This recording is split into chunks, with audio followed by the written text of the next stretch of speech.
ഉള്ള ആളാണോ അല്ലയോ എന്ന്. ഇനി മറുഭാഗത്ത് ചില ആളുകൾ ദൈവവചനം ഉള്ളിലുണ്ട് എന്ന് വൃഥാ വിചാരിക്കുകയും അന്യായത്തിൻ്റെ മാർഗങ്ങളിലൂടെ ചരിക്കുകയും ചെയ്യുകയാണെങ്കിൽ അത് കപടതയാണ്. അത് യഥാർത്ഥത്തിൽ മൂഢതയും കപടതയുമാണ്. ആകയാൽ നമ്മൾ ദൈവവചനം നമ്മളുടെ ഹൃദയത്തിൽ സ്വീകരിക്കാം.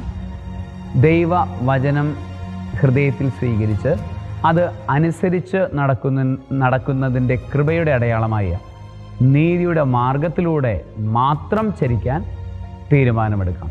സർവശക്തനായ ദൈവം, പിതാവും പുത്രനും പരിശുദ്ധാത്മാവും നീതിയുടെ മാർഗത്തിലൂടെയും ദൈവവചനത്തിൻ്റെ നിറവിലും സഞ്ചരിക്കാൻ നിങ്ങളെ അനുഗ്രഹിക്കുമാറാകട്ടെ.